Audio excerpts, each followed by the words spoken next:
The massive alien warship Dominion's edge hung in space like a metal cathedral, its hull stretching for nearly 2 kilometers. Admiral Zexthera stood on the command bridge, her forearms crossed in satisfaction as she watched the tactical display. The human colony of New Terra appeared as a small blue dot, completely surrounded by her fleet of 37 vessels. Such a primitive species, she muttered to her second-in-command, Commander Vraltak. Their weapons are laughably outdated. Kinetic projectiles and chemical explosives. How did they even reach the stars? Vraltak's tentacles rippled with amusement. Intelligence reports suggest they stumbled upon faster-than-light travel by accident, Admiral. A laboratory explosion that somehow created a stable wormhole. Pure luck. The Admiral's eyes gleamed with anticipation. This would be the easiest conquest in her 50-year military career. The Galactic Confederation had been expanding steadily for centuries, absorbing primitive civilizations with minimal resistance. Humans would be no different. Their technology was at least 300 years behind current galactic standards.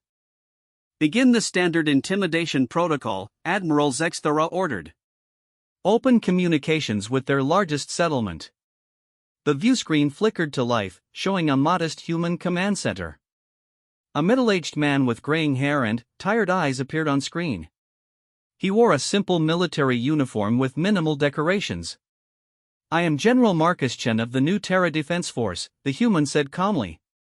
"To whom am I speaking?" Admiral Zexthera stepped forward, her towering frame and multiple arms designed to intimidate lesser species. "I am Admiral Zexthera of the Galactic Confederation. Your world is now under our protection. Surrender immediately, and your people will be relocated to appropriate labor colonies. Resist, and face complete annihilation." General Chen studied the alien admiral for a long moment. "I appreciate the offer, but we'll have to decline. New Terra is our home." The bridge crew of the Dominion's Edge burst into clicking and chittering sounds that served as their laughter. Admiral Zexthera smiled, revealing rows of sharp teeth. "General, perhaps you don't understand. Our fleet could destroy your entire planet in minutes. Your weapons cannot even penetrate our basic shield generators." "You might be right about our conventional weapons," General Chen admitted. "But we've developed something new. Something we've been working on since we detected your fleet approaching our system 3 months ago." The Admiral's amusement faded slightly. 3 months was barely enough time to develop new door handles, let alone military technology capable of threatening her fleet. "What exactly are you claiming to have developed?" "We call it a railgun. Electromagnetic acceleration of projectiles to incredible velocities. We've been testing smaller versions for decades, but when we realized we might have uninvited guests, we decided to scale things up considerably." Commander Vraltak leaned toward his admiral. "Our intelligence shows no evidence of electromagnetic weapons in their arsenal. This is likely a bluff." Admiral Zexthera nodded. "General Chen, electromagnetic acceleration requires massive power sources and sophisticated targeting systems. Your civilization lacks the technological foundation for such weapons. Surrender now, or watch your cities burn." General Chen's expression remained calm. "Admiral, with respect, your intelligence might be outdated. We humans have a tendency to surprise people. Sometimes we surprise ourselves." "Enough of this nonsense," the Admiral snapped. "Weapons Officer Karthon, target their capital city. Prepare a demonstration of our plasma cannons." Karthon's clawed hands danced across his control panel. "Target locked, Admiral. Plasma cannons charging." On the planet's surface, General Chen turned to someone off-screen. "Colonel Rodriguez, are we ready?" "All systems green, General. The Lincoln is fully charged and locked onto target." Admiral Zexthera watched with growing irritation as the human general seemed completely unconcerned about the plasma cannons aimed at his world. Either he was remarkably brave or remarkably stupid. Given their primitive technology, she suspected the latter. "Fire a warning shot," she ordered. "Target the empty continent to the north." A brilliant beam of superheated plasma lanced down from the Dominion's edge, striking the planet's surface with devastating force. The impact created a crater 3 kilometers wide and turned sand into glass for dozens of kilometers in every direction. Impressive, General Chen acknowledged. Now let us show you what we've been working on. Deep beneath New Terra's surface, the Abraham Lincoln Electromagnetic Launch Facility hummed with barely contained energy. The installation stretched for 15 kilometers underground, built in absolute secrecy over the past 3 months. Fusion reactors pumped incredible amounts of power into massive capacitor banks, while quantum computers calculated targeting solutions with precision beyond anything the aliens had encountered. Colonel Maria Rodriguez stood in the control center, watching readouts that would have been science fiction just a few years earlier. Target acquired. Dominion's edge, bearing 347 Mark 12. Range, 400,000 kilometers. Projectile loaded and ready, reported Lieutenant Commander Zhang from the loading bay. The projectile itself was deceptively simple, a tungsten rod weighing exactly 1 ton, wrapped in sophisticated guidance systems and powered by its own small fusion cell. General Chen has given authorization, Rodriguez announced. All stations, prepare for launch. This is not a drill. Aboard the Dominion's edge, Admiral Zexthera was growing impatient. I'm waiting for your demonstration, General. Our sensors detect no weapons charging, no missile launches, no energy signatures of any kind. Patience, Admiral, General Chen replied. Sometimes the best weapons are the ones you can't see coming. Lieutenant Commander Zhang's voice echoed through the underground facility. Launch in 10 seconds. 9. 8. 7. 6. 5. 4. 3. 2. 1. Launch. The electromagnetic coils fired in perfect sequence, accelerating the tungsten projectile through 15 kilometers of launch tube in less than 2 seconds. The projectile emerged from the planet's surface at nearly 30% of light speed, leaving behind a trail of ionized atmosphere. For a moment, space seemed perfectly quiet. Then, the tungsten rod struck the Dominion's edge amidships, punching through the alien vessel's shields as if they didn't exist. The kinetic energy of the impact was equivalent to a small nuclear weapon, but concentrated into an area smaller than a dinner plate. The massive warship shuddered as the projectile tore through deck after deck, its momentum carrying it completely through the ship's hull and out the other side. Atmosphere vented into space. Power systems failed. The ship's artificial gravity flickered and died.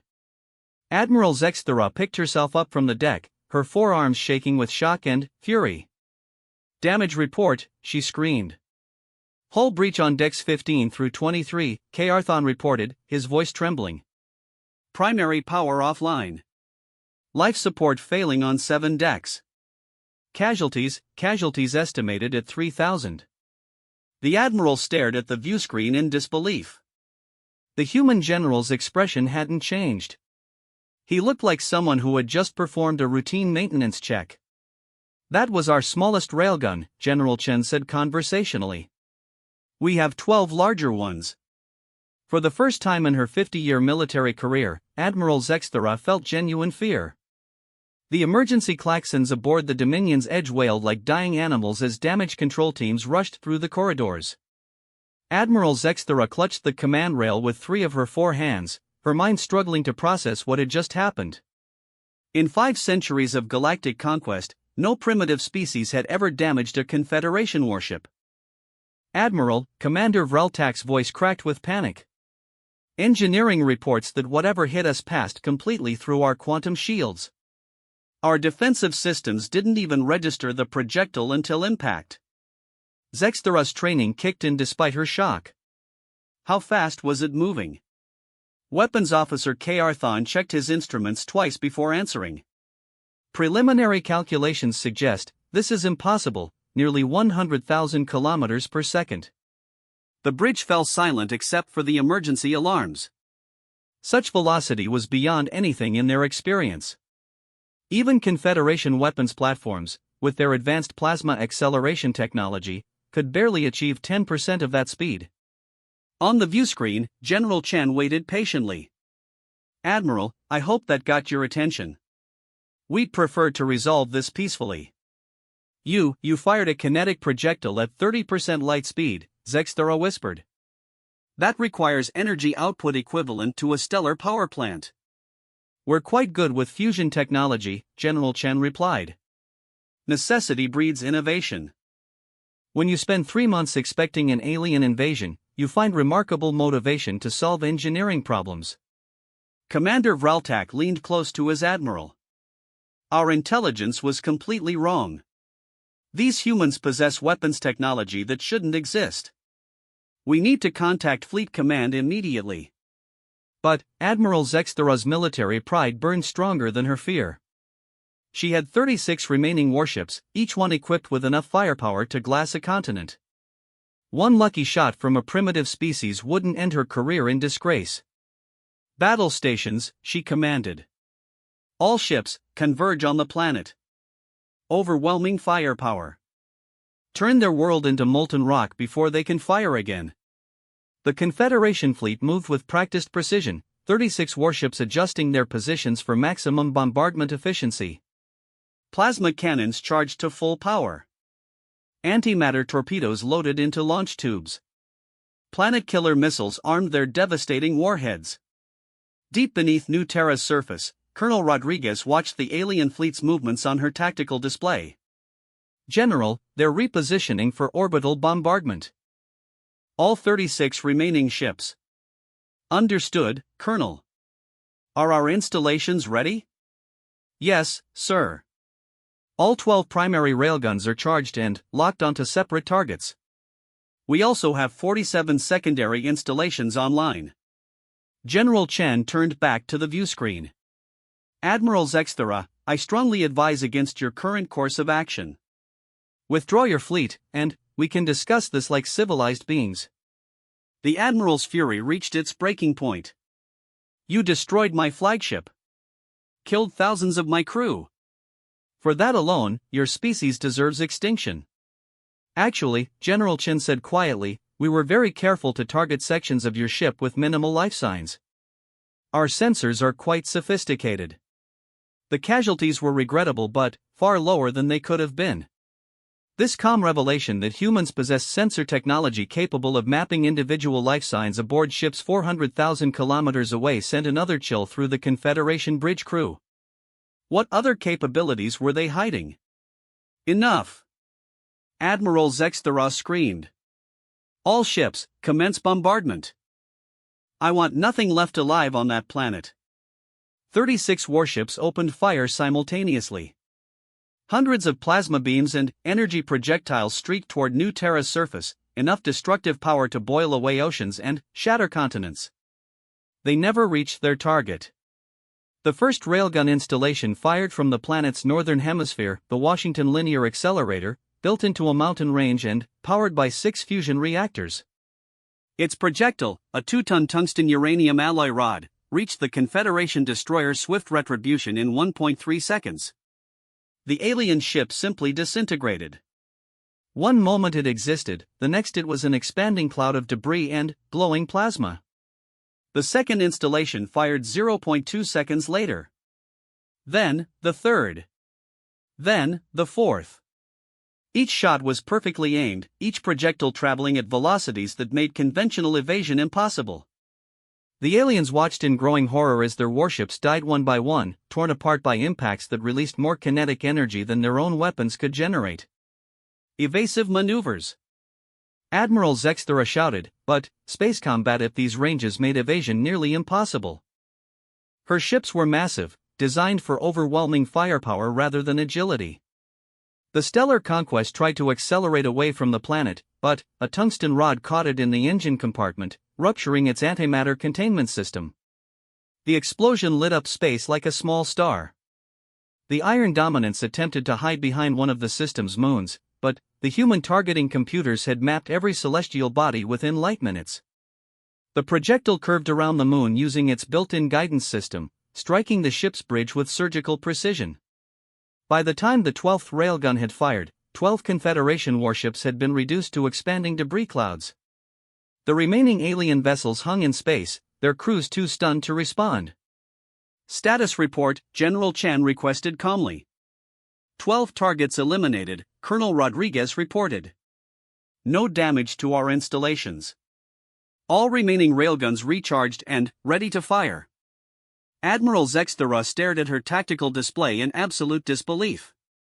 12 of her finest warships, destroyed in less than 30 seconds by weapons that shouldn't exist. The humans hadn't even used their larger installations yet. Admiral, Weapons Officer Karthon's voice shook with terror, their targeting accuracy is perfect. They're hitting exactly where they aim from distances that should make precision impossible. How? Zexthera whispered. General Chen's voice came through the speakers with the same calm tone he'd maintained throughout the battle. Admiral, our quantum computers can calculate trajectories while accounting for gravitational influences from every significant mass in the system.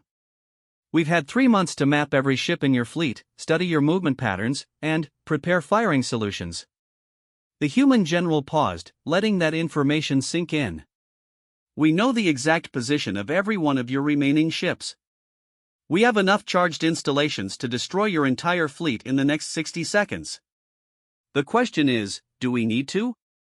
Commander Vraltak's tentacles writhed in panic. Admiral, we must withdraw immediately. These humans possess weapons technology centuries ahead of our own. But Zexthera's mind was already working beyond the immediate tactical situation. If humans possessed such advanced technology, why did their intelligence reports show primitive kinetic weapons and chemical explosives? Why did their cities look so modest from orbit? Why did their leader wear such a simple uniform? General Chen, she said slowly, your weapons technology is clearly far advanced beyond what our scouts reported. Why do our sensors show such primitive civilization on your planet? General Chen smiled for the first time during their conversation. Admiral, you're making the same mistake that many species have made throughout history. You're assuming that a civilization's most visible achievements represent their full capabilities. The implications of that statement hit Admiral Zexthera like another railgun projectile. The humans had deliberately hidden their true technological level. The modest cities, the simple military uniforms, the apparent lack of advanced weapons, all of it was camouflage. You've been watching us, she realized. Studying our scout ships. Learning our capabilities while hiding your own. We detected your first scout probe 18 months ago, General Chen confirmed. We've been preparing for this conversation ever since. Admiral Zexthera's worldview crumbled as she processed the full scope of human deception. 18 months of preparation. 18 months of watching Confederation scouts while appearing primitive and helpless. The humans had turned intelligence gathering into an art form. Sir, Weapons Officer Karthon whispered urgently, I'm detecting energy signatures across the planet's surface. Massive power sources coming online. How many? Admiral Zexthera asked, though she dreaded the answer. Karthon's claws trembled as he read his instruments. Over 200 distinct power sources, Admiral. Each one comparable to our largest ship reactors. On the view screen, General Chen consulted something off-camera. Admiral, you now have visual confirmation of our defensive grid. Each installation you're detecting represents a railgun platform capable of engaging multiple targets simultaneously. The bridge crew of the Dominion's Edge exchanged horrified glances. 200 railgun installations meant the humans could destroy fleets 10 times larger than what the Confederation had brought to New Terra. This is impossible, Commander Vraltak protested. Building such installations would require industrial capacity that we would have detected. Our orbital surveys showed basic manufacturing, primitive mining operations. General Chen's expression became genuinely sympathetic. Commander, you surveyed our surface operations. Our real industrial base has been underground for decades. We learned early in our space exploration that the galaxy might not be as friendly as we hoped. The statement sent another chill through the alien crew. Humans had been preparing for galactic contact for decades, not months. Every aspect of their civilization that aliens had observed was carefully designed misdirection. Show them Site 7, General Chen said to someone off-screen. The main view screen shifted to show a massive underground complex revealed by retracted surface panels. Manufacturing facilities stretched for kilometers in every direction. Automated systems assembled components too advanced for Confederation engineers to immediately recognize. Fusion reactors the size of city blocks powered operations that could support millions of beings. This is one of 47 major industrial sites, General Chen explained. We've had plenty of time to develop our infrastructure while your scouts observed our carefully maintained surface settlements. Admiral Zexthera struggled to speak. Your entire civilization is a deception. Not a deception, Admiral. Misdirection. There's a difference. Everything you observed was real farms, cities, spaceports. But it represents perhaps 5% of our actual capability. The Admiral's military mind began grasping the true scope of what they faced. If humans could hide such massive infrastructure from Confederation sensors, their technology was beyond advanced, it was revolutionary. How? She whispered. We're very good at making things look like other things, General Chen replied. Your scouts detected thermal signatures consistent with geothermal energy when they scanned our underground facilities. They saw exactly what we wanted them to see. Weapons Officer K. Arthon made a strangled sound as new data appeared on his console. Admiral. I'm detecting multiple ships approaching from the outer system. Configuration unknown. They're big. The tactical display updated to show 6 massive vessels moving toward New Terra at velocities that defied everything the Confederation knew about space travel. Each ship was at least 5 times larger than the Dominion's Edge, and they were accelerating at rates that should have crushed any organic crew. Those are our deep space patrol vessels, General Chen said casually.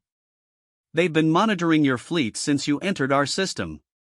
We wanted to give diplomacy a chance before they joined the conversation. Admiral Zexthera's legs gave out, and she collapsed into her command chair.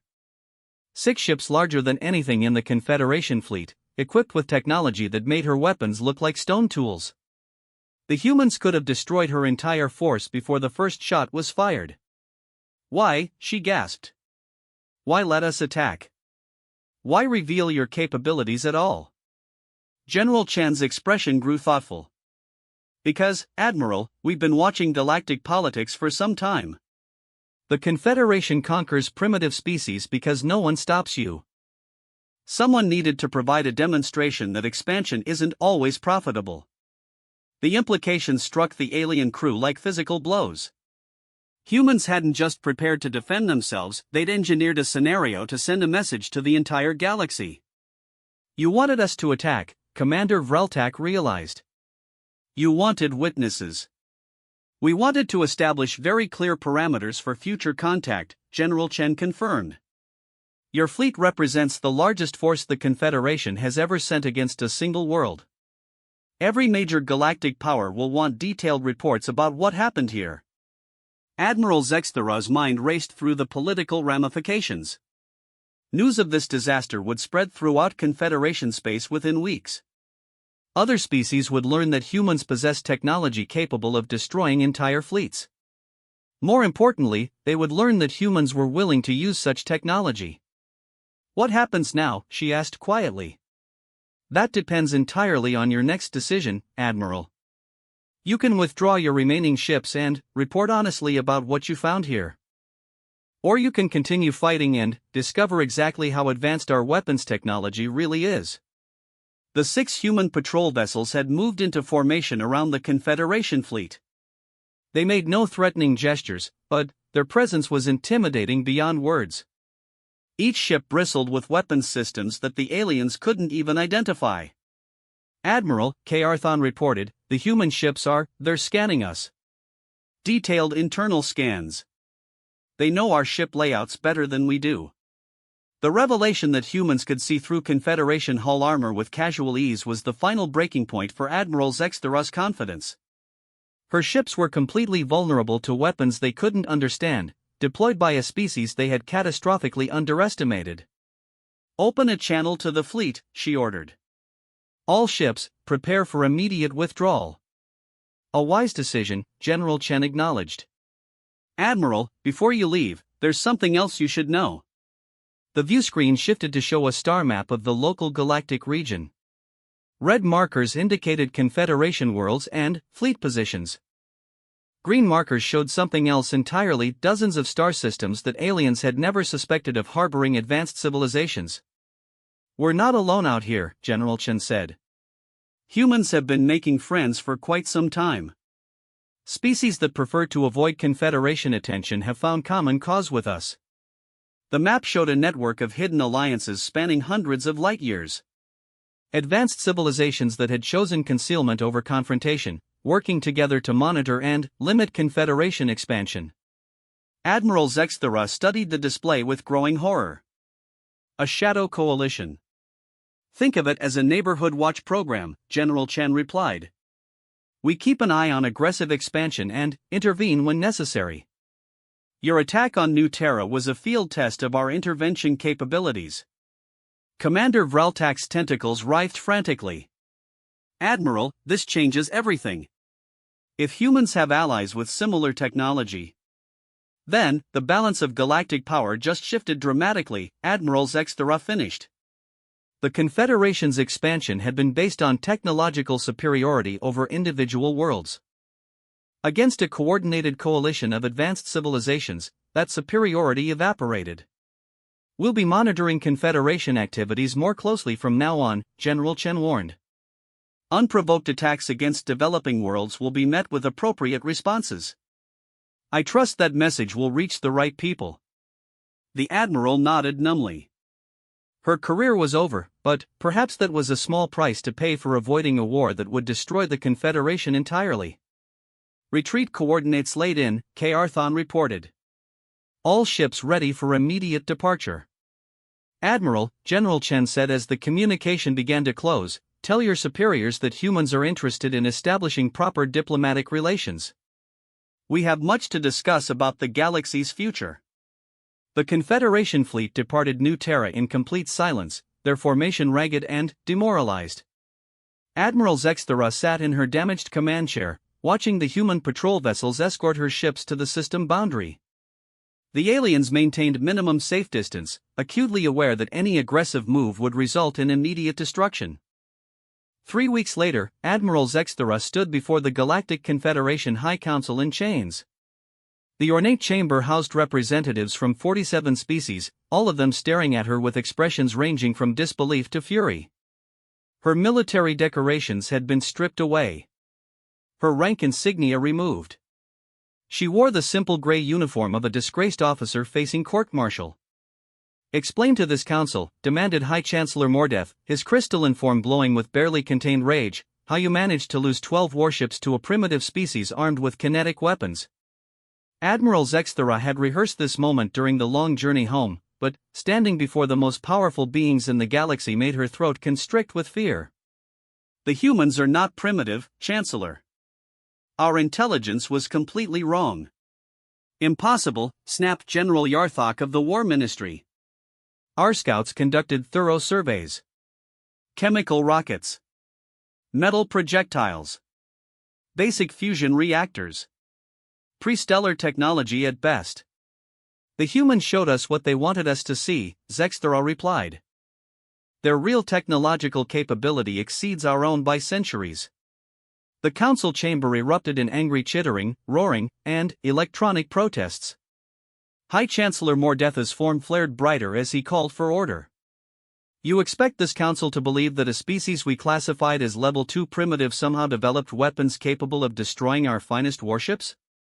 Chancellor Mordeth's voice carried the skepticism of someone who had ruled the galaxy for 3 centuries. Admiral Zexthera activated the holographic projector built into her restraints. The device displayed sensor recordings from the battle, showing tungsten projectiles moving at impossible velocities, striking Confederation warships with pinpoint accuracy across distances of hundreds of thousands of kilometers. The council chamber fell completely silent. "Kinetic projectiles moving at 30% of light speed," Zexthera explained. "Electromagnetic acceleration powered by fusion reactors we never detected. Targeting systems that could track individual life signs aboard our ships from planetary distances. War Minister Yarthok's scales shifted from red to pale green, a sign of extreme distress in his species. The energy requirements for such acceleration are astronomical. It would require power generation capacity equivalent to small stars. They have it, Zexthera said simply. Underground installations spanning entire continents. Industrial capacity that makes our greatest shipyards look like artisan workshops. They've been building this infrastructure for decades while maintaining the appearance of a developing civilization. Science Chancellor Vextheri, whose species had developed most of the Confederation's advanced technology, studied the sensor data with growing amazement. The precision required for these targeting solutions, they would need quantum computers operating beyond our theoretical limits. They have those too, Zexthera confirmed. Along with ships larger than anything we've ever built, moving at acceleration rates that should liquefy organic crews. High Chancellor Mordeth's glow dimmed as the implications sank in. How many of these installations did they have? Over 200 confirmed railgun sites. 47 major industrial complexes. 6 deep space vessels of unknown capability.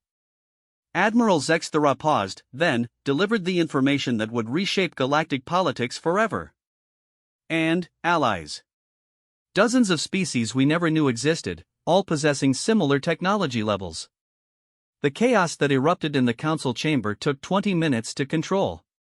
Representatives screamed accusations at each other, demanded investigations, called for massive military mobilization.